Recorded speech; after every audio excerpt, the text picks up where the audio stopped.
لا حول ولا قوة إلا بالله العلي العظيم.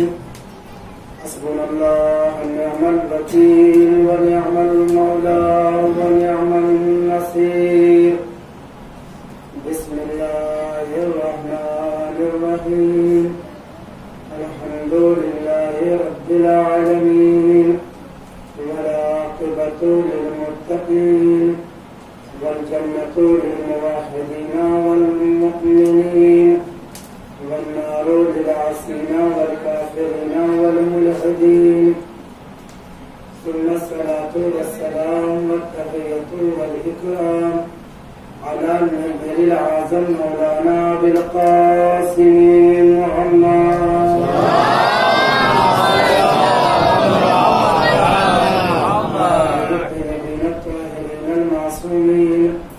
ولعنة الله على أعدائهم أجمعين من الآن إلى لقاء يوم الدين. أما بعد، فقد قال سبحانه وتعالى في كتابه المجيد وهو أصدق الصادقين وقوله الحق. بسم الله الرحمن الرحيم. إنما يتقبل الله من المتقين.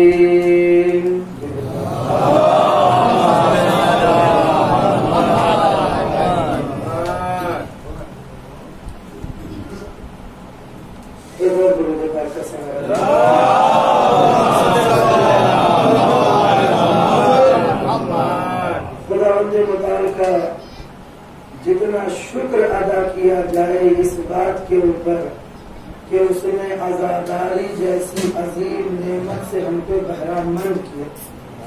کائنات میں جو سرمایہ آپ کے پاس ہے، دنیا میں کسی انسان کے پاس یہ عزاداری جیسا سرمایہ نہیں. ضرورت اس بات کی ہے کہ ہم کو اس عزاداری کی معرفت حاصل ہو، اس لیے کہ بے معرفت عزاداری اور بے معرفت محبت اور ہے، اور معرفت کے ساتھ عزاداری اور محبت اور. یاد رکھیے، جب بے معرفت محبت ہوتی ہے تو انسان جسارتیں کرتا ہے، جب بے معرفت محبت ہوتی ہے تو انسان مد مقابل میں آ جاتا ہے. لیکن جب معرفت کے ساتھ محبت ہوتی ہے تو یہ معرفت کے ساتھ محبت یہ انسان کو اطاعت کے اوپر مجبور کر دیتی ہے. شاید یہی وجہ ہے کہ ابھی آپ نے مصائب جناب حر کا سنا تھا، جب تک خالی بے معرفت محبت تھی تب تک حسین کی خدمت میں جسارتیں کر رہا تھا. لیکن جب معرفت پیدا ہو گئی تو حسین کی قدموں میں اپنے جبین نیاز کو خم کر کے بتلا دیا کہ جب معرفت محبت پیدا ہو جاتی ہے تو صرف اطاعت ہوتی ہے، جسارتیں نہیں ہوتی ہے. درود پڑھیں محمد.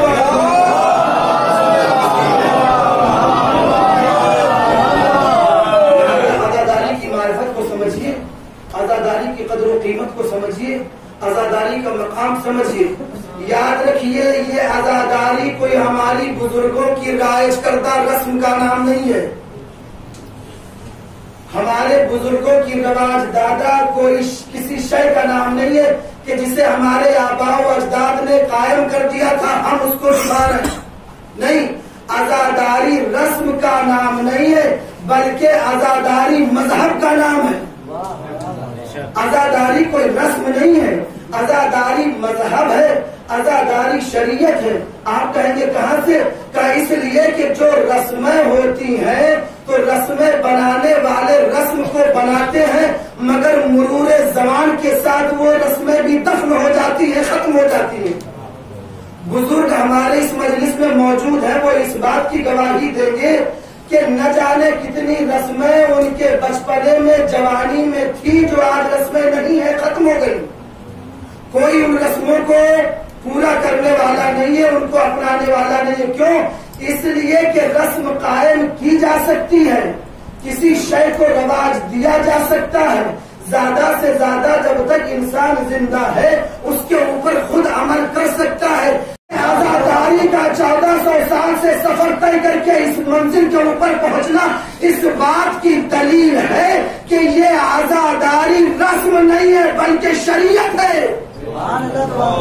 کیوں شریعت ہے؟ یہ مذہب ہے. کہا اس لیے کہ مذہب میں نہ تبدیلی ہوتی ہے نہ مذہب میں کوئی تبدیلی کر سکتا ہے. بزرگ رسم تو بنا سکتے ہیں لیکن شریعت نہیں بنا سکتے. اور یاد رکھیے ہم بزرگ ان کو مانتے بھی نہیں ہیں کہ جو شریعتیں بنائے. ہم بزرگ بس انہی کو سمجھتے ہیں جو شریعت کے اوپر عمل کرے. بزرگ ہماری نگاہ میں وہی ہے, ہم شیعہ کے نگاہ میں بزرگ وہی ہے جو شریعت کو بنائے نا, شریعت کے اوپر عمل کرے. اور جو جتنا زیادہ شریعت پر عمل کرنے والا ہوگا وہ اتنا ہی زیادہ بزرگ ہوگا. تو اب معاملہ اس چیز کا ہے کہ شریعت ہے یہ عزاداری. تو یاد رکھیے کہ شریعت میں انسان کا دخل نہیں ہوتا. شریعت کا تعلق خدا بندے متعال سے ہوتا ہے, بندوں سے نہیں ہوتا. اور انسان لاکھ چاہے تو پھر شریعت میں ذرہ برابر ترمیم و تنسیخ نہیں کر سکتا. کیوں؟ اس لیے کہ اس کے حیطہ امکان سے باہر کی بات ہے, اس کے حد اقتدار سے باہر کی بات ہے. وہ چاہ کر کے بھی کچھ نہیں کر سکتا. اما ہم جیسے لوگوں کی جو معمولی اوقات ہے ان کو تو جانے دیجیے. وہ لوگ کہ جن کو اللہ نے قدرت دی ہے, طاقت دی ہے, سربراہ مملکت ہے, اگر ایک پریزیڈنٹ نہیں بلکہ ساری دنیا کے پریزیڈنٹ اکٹھا ہو کر کے اس بات کے اوپر اتفاق کر لے کہ آنے والے 15 اگست کو سورج نہیں نکلنے دیں گے, آنے والے 15 اگست کو سورج نہیں نکلنے دیں گے, اور دنیا کی تمام تر امکانی مشینوں کو لا کر کے رکھ دیا جائے, ساری قدرت کو اکٹھا کر دیا جائے, اس کے بعد بھی قادر نہیں ہے کہ وہ سورج کو نکلنے سے روک لے. کیوں؟ اس لیے کہ سورج نکل کے رہے گا. کیوں؟ اس لیے کہ یہ کار خدا بندے متعال ہے, یہ شریعت ہے. شریعت میں انسان کا کوئی دخل نہیں ہے. چاہ کر کے بھی انسان شریعت میں کچھ بنا بگاڑ نہیں سکتا. بس اتنا ہی ہو سکتا ہے چاہے عمل کرو چاہے عمل نہ کرو, لیکن چاہو کہ شریعت میں تبدیلی کر دو, یہ تمہارے بس کی بات نہیں. تو پتا چلا کہ وہ چیزیں جو ارادہ الہی سے تعلق رکھتی ہیں, وہ چیزیں جو خدا کے اختیار سے تعلق رکھتی ہیں, انسان چاہ کر کے بھی اس میں ترمیم و تبدیلی نہیں پیدا کر سکتا. تو یہ تو طے شدہ بات ہے نا کہ انسان اس عمل کے اوپر قادر نہیں ہے کہ وہ اس عمل کو انجام دے سکے. تو اب معاملہ دوسری طرف سے یہ بھی ہے کہ جو بھی شریعت سے ٹکرانے کی کوشش کرے گا وہ خود فنا ہو جائے گا, شریعت اور اللہ کا ارادہ باقی رہ جائے گا. نہ جانے کتنے بڑے بڑے لوگوں نے چاہا کہ شریعت میں تبدیلی کرے, ارادہ الہی کے مد مقابل آ جائے, لیکن تاریخ گواہ ہے وہ خود فنا ہو گئے, شریعت میں ذرہ برابر تبدیلی نہ کر سکے. کیوں؟ اس لیے کہ یہ ارادہ الہی سے تعلق رکھنے والی شے کا نام ہے. بس عزیزو, عزاداری مذہب ہے, عزاداری شریعت ہے. ارے بنی عباس و بنی امیہ کی حکومتیں مٹ گئی لیکن عزاداری باقی ہے. یہ باقی رہنا اس بات کی دلیل ہے کہ عزاداری رسم نہیں ارادہ پروردگار ہے.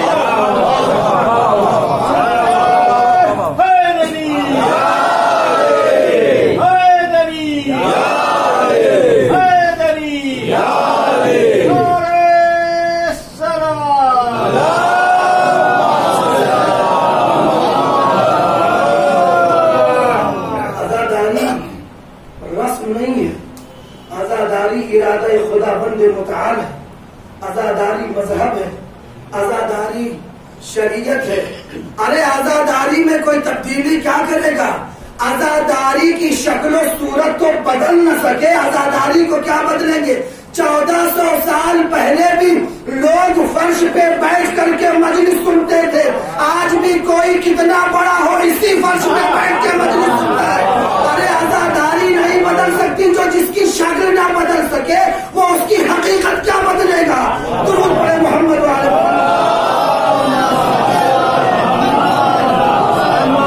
جب اس بات کا اندازہ ہو گیا کہ عزاداری مذہب ہے, عزاداری شریعت ہے, تو دوسری طرف سے ہمارا وظیفہ ہے کہ ہم عزاداری کی معرفت حاصل کریں. کہیں ایسا نہ ہو کہ موقع ختم ہو جائے اور ہم بے معرفت عزاداری اور آنسو بہاتے ہوئے محرم کو بدا کہہ دیں اور ختم ہو جائے داستان کربلا کی۔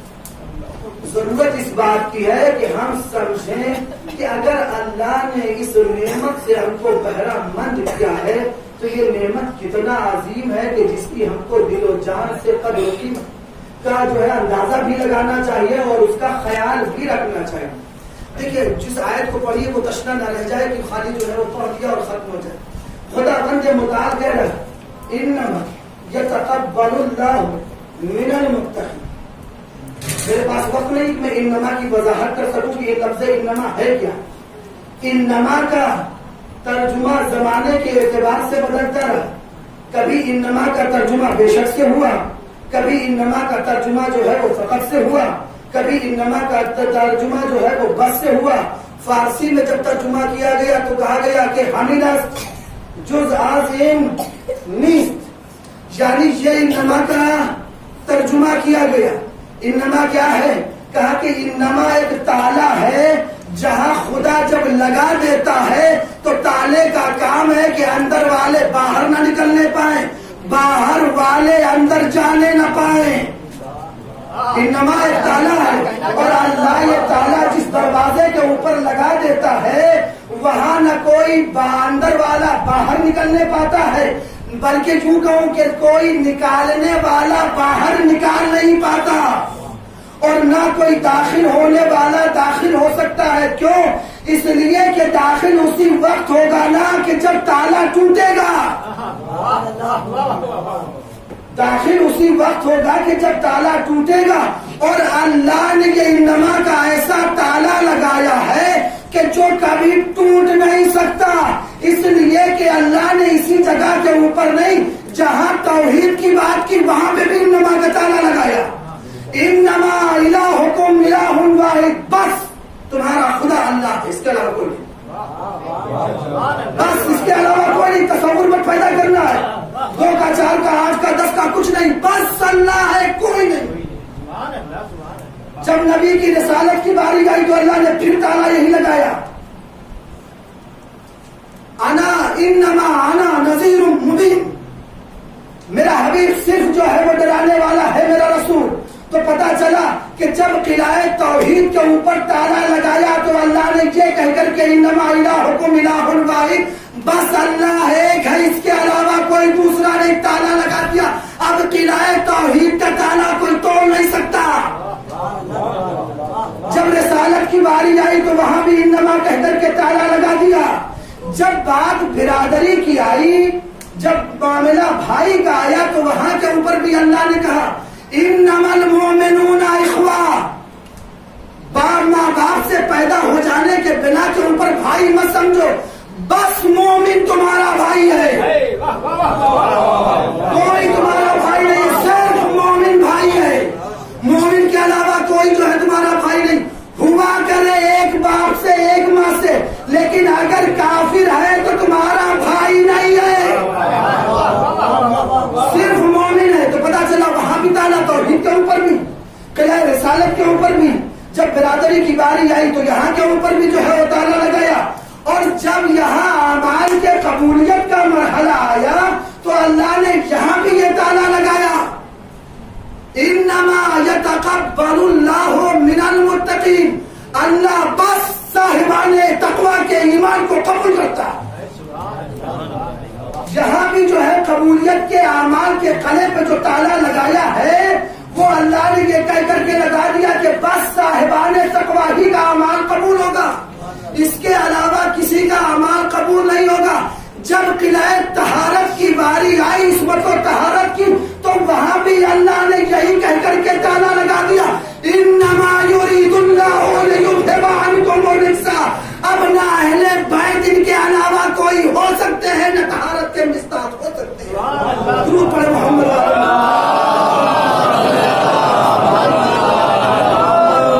انما یتقبل اللہ من المتقین، اللہ صرف کچھ نہیں، ہوا کرو تم بڑے نمازی، ہوا کرو بڑے روزے دار، ہوا کرو تم جو ہے وہ کچھ بھی اپنے کو کہنے والے، لمبے سجدے کرنے والے، پیشانی کے اوپر داغ سجدہ سجانے والے، لیکن یاد رکھو سجدے کے داغ کو سجا لینا آسان ہے، متقی بن جانا بہت مشکل ہے۔ اور یاد رکھو جب تک کہ متقی بنو گے نہیں اللہ اعمال قبول کرے گا نہیں، کیونکہ اللہ نے انما کے ذریعے سے یہ حصر کھینچ دیا ہے، بس اللہ صاحبان تقوی کے ایمان ہی کو قبول کرتا ہے، اس کے علاوہ خدا بند متعال کسی کے ایمان کو قبول نہیں کرتا، کسی کے اعمال کو قبول نہیں کرتا۔ تو اب ضروری یہ ہے کہ اعمال اگر انجام دیا جائے تو یہ سوچ کر کے انجام دیا جائے کہ اعمال قبول تو صاحبان تقوی کا ہوگا، اس سے پہلے یعنی اعمال کے انجام دینے سے پہلے خود اپنے کو متقی ہونے کے لیے دیکھنا پڑے گا کہ ہم صاحب تقوی ہے بھی یا نہیں۔ اگر ہم صاحب تقوی ہوں گے تو اللہ ہمارے اعمال کو قبول کرے گا۔ میں سارے اعمال کی بات نہیں کرتا، جانے دیجیے، اللہ صاحبان تقوی کے اعمال کو قبول کرے گا۔ تو بھیا جو یہ ہماری عزاداری قبول ہوگی یہ کس کے بنا کے اوپر ہوگی؟ کون سی شے ہماری اس رسم آزاد تو نہیں کہہ سکتے ہم، یہ کون سی شے ہے کہ جو ہمارے اس ماتم کو، پرسے داری کو، تعزیہ داری کو، نوحہ خانی کو، مجلس خانی کو کون سی شے ہے کہ جو قبولیت کی سند دے گی؟ کہا قرآن پڑھانے کہہ رہا ہے انما یتقبل اللہ من المتقین، عمل کوئی بھی ہو شرط قبولیت کی تقوی ہے۔ تو پتہ یہ چلا کہ ایک عزادار کو عمل انجام دینے سے پہلے ضروری ہے کہ اپنے تقوی اور صاحب تقوی ہونے کو دیکھ لے، اس لیے کہ عزادار بعد میں بننا، صاحب تقوی پہلے بنو، اس لیے کہ عزاداری اسی کی قبول ہوگی کہ جو متقی ہوگا۔ درود پڑھے محمد۔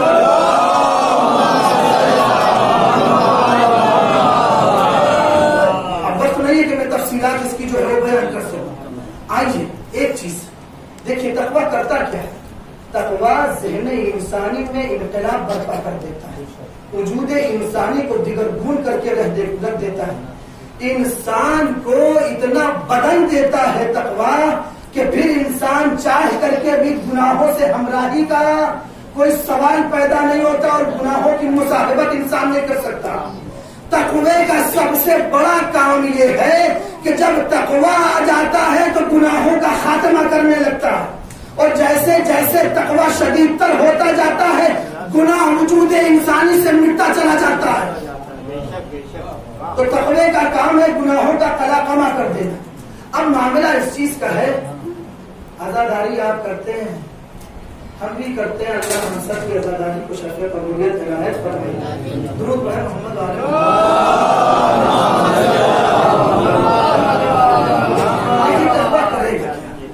نماز سب سے عظیم عبادت ہے نا، کہا نماز پڑھیے۔ نماز پڑھنے کے لیے شرط یہ ہے کہ انسان لباس پہن کے نماز پڑھے۔ لباس کے لیے شرط ہے کہ لباس مباح ہو، انسان کو حق حاصل ہو کہ اس لباس میں شرعی اعتبار سے نماز پڑھ سکے۔ اب آئیے کسی بھی جو ہے وہ عالم کا فتویٰ اٹھائیے، اٹھانے کے بعد دیکھیے کہ جو لوگ خمس نہیں نکالتے وہ نماز واجبہ نہیں، اگر جو ہے وہ تہجد بھی ادا کریں اور بغیر خمس نکلے ہوئے کپڑے کے اوپر اگر وہ پہن کر کے نماز پڑھیں تو ان کی نماز قابل قبول نہیں۔ کیا؟ اس لیے کہ وہ حق نہیں رکھتا کہ اس لباس میں جس کا خمس نہ ادا کیا گیا ہو وہ پہن کر کے نماز پڑھے۔ اب بھیا انصاف سے بتاؤ کہ جب اللہ بغیر خمس نکالے ہوئے رقم سے خریدے گئے لباس سے نماز قبول نہیں کر سکتا تو کیا حسین چڑھائے ہوئے تمہارے پٹکے اور چادر کو قبول کر سکتے ہیں؟ جو اللہ قبول نہ کرے تمہارے اعمال کو اس لیے کہ اس میں ابھی جواز ہی پیدا نہیں ہوا تصرف کا، تو اگر اس پیسے کا تبرک بانٹو، اس پیسے کا کھانا کھلاؤ، اس پیسے سے کچھ بھی کرو، تو یاد رکھیے یہ لوگوں کو دکھانے کے لیے کچھ بھی تو ہو سکتا ہے لیکن اللہ کے نگاہ میں قبولیت کی منزل کو نہیں پا سکتا ہے۔ درود پڑھے محمد والے محمد۔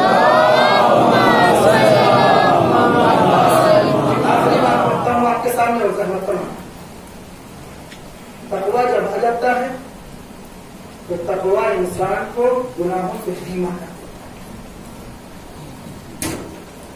تقویٰ انسانی وجود کو گناہوں سے بیمہ کر دیتا ہے. چاہنے کے بعد بھی انسان کو گناہ نہیں کر سکتا، کیونکہ متقی ہے تو متقی گناہ نہیں کرے. اور تقویٰ کا کمال ہی یہ ہے کہ آنے کے بعد انسان کو گناہ نہیں کرنے دیتا. اب آپ کہیں گے کیسے صاحب جو ہے تقویٰ آنے کے بعد جو ہے وہ گناہ نہیں کرنے دیتا؟ کہا کہ کچھ چیزیں ایسی ہیں کہ اگر ان کو استعمال کیا جائے تو پھر دوسری چیز اس کے اوپر اثر نہیں کرتی. حکم ہے نا نماز کے لیے کہ وضو کرو، اور وضو کے لیے شرط یہ ہے کہ پانی جلد تک کے پہنچے. لیکن اگر پانی جلد تک کے نہ پہنچے تو وضو آپ کا باطل ہے، نماز آپ کی بیکار ہے. لیکن انصاف سے بتائیے کہ اگر کوئی یہ چاہے کہ ہم اپنا ہاتھ پانی میں ڈبو دیں اور ہمارا ہاتھ پانی کی تری سے نہ بھیگے تو کیا یہ ممکن ہے؟ کہاں ممکن ہے. کب ممکن ہے؟ کہا کوئی ایسا معنی ہو کہ اگر وہ ہاتھوں میں لگا دیا جائے تو پھر تم پانی میں ہاتھ ڈالو گے، پانی تمہارے ہاتھوں میں اثر نہیں کرے گا. کیا کرے گا؟ تم اپنا ہاتھ پانی میں ڈالو گے پھر پانی تمہارے ہاتھوں میں اثر نہیں کرے گا. مثلا اگر کوئی خلیج اور گاڑھا تیل اگر جو ہے وہ ہاتھ کے اوپر لگا لیا جائے اور پھر وضو کیا جائے تو پتا چلا گا کہ پانی جلد تک کے نہیں پہنچے گا. اگر کوئی خلیج کریم چکنی لگا لی جائے، مساج کر لیا جائے، پھر پانی میں آپ ڈالیے ہاتھ تو پتا چلا پانی کھال تک کے نہیں پہنچے گا، نفوذ نہیں کرے گا. ارے جس طریقے سے یہ تیل اور کریم ارے پانی کو کھال تک پہنچنے سے روک دیتی ہے، ویسے تقوی الہی انسان کو گناہوں سے بیمہ کر دیتا ہے، پھر گناہوں کو انسان کے قریب نہیں آنے دیتا. درود پڑھے محمد والے محمد.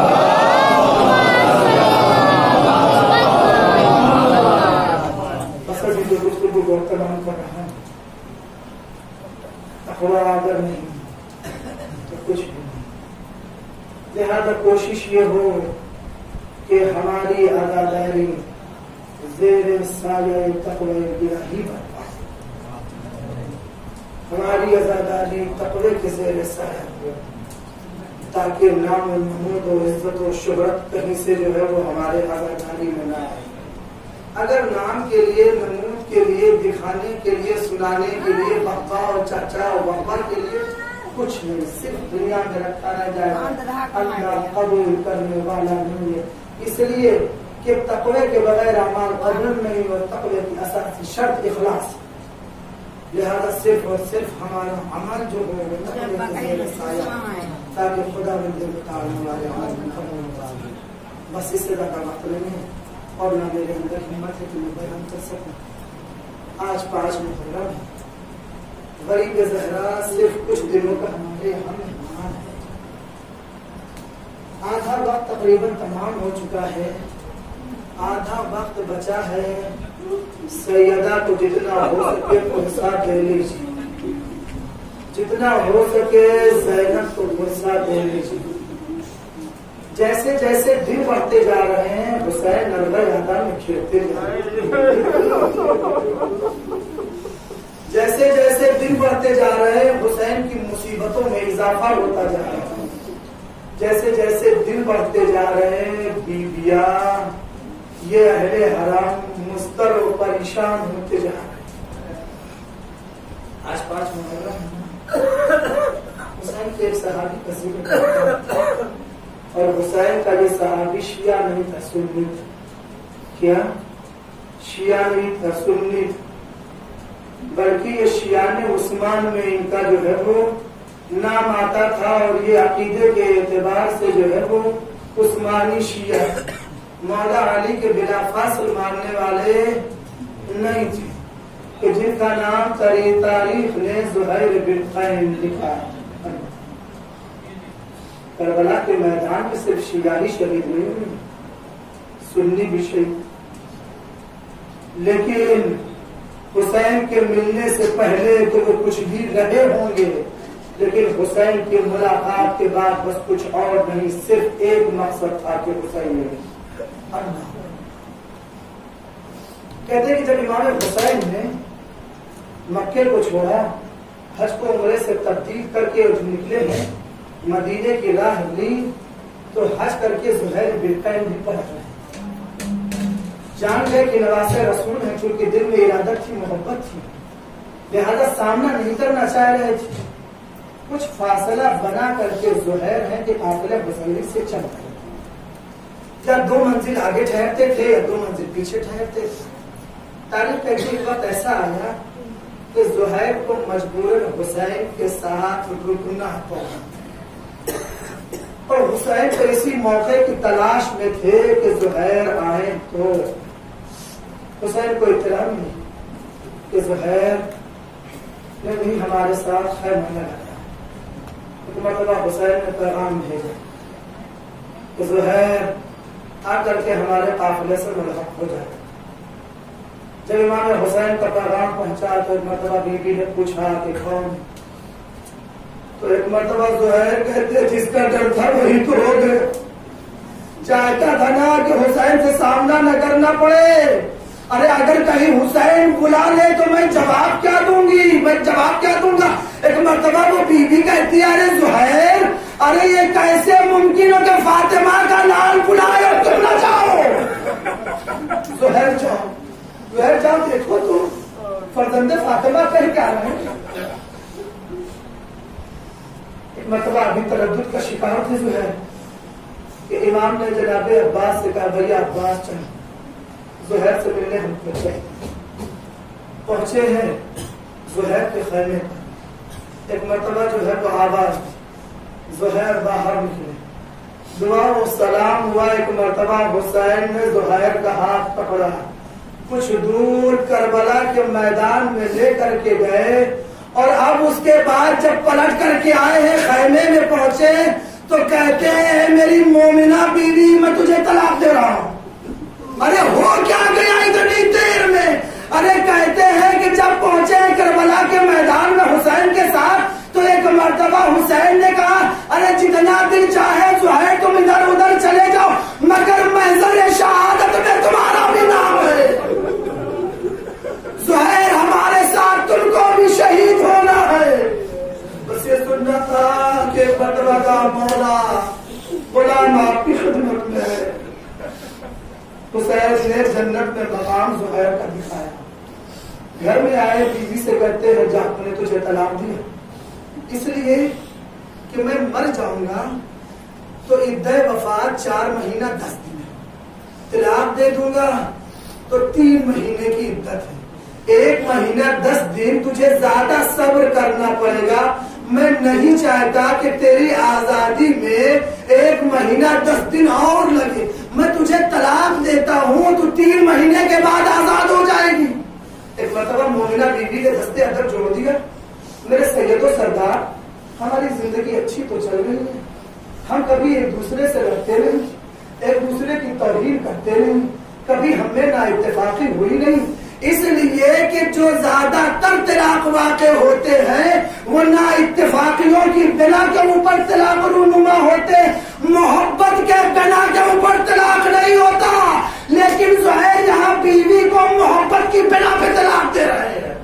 اللہ کہتے کہ نہیں مانتا، چونکہ میں جانتا ہوں کہ تجھے زیادہ صبر کرنا پڑے لہذا تجھے طلاق۔ ایک روایت کہتی ہے کہ ایک مرتبہ زہیر کی بیوی نے کہا آقا ایسا ہے کہ ہمیں طلاق نہ دیجیے، میں نے سنا ہے کہ زینب بھی آئی ہوئی، حسین کی بہنیں بھی ہیں، بیٹیاں بھی ہیں، حسین کا قربہ بھی ہے، ایسا کرو زہیر ہم کو بھیج دو، ہم زینب کی کنیز بن کر کے رہ لیں گے۔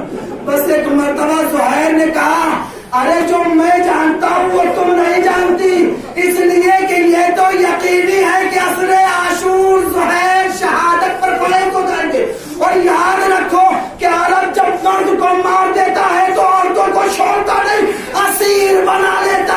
ارے میں نہیں چاہتا کہ ارے تم اسیر بنا کر کے در بدر پھرائی جاؤ۔ اللہ میں کہوں گا ارے زہیر، ارے تم کو اپنے بیوی کا اتنا خیال، ارے کاش کے تم ہوتے آخری وقت میں ارے زینب و کلثوم کو دیکھتے۔ زہیر ایک وقت وہ آیا کتابیں ضبط نہ لا کر کے زخموں کی کثرت کی، زہیر نے امام حسین کو بلایا، آواز دی مولانا محمد کو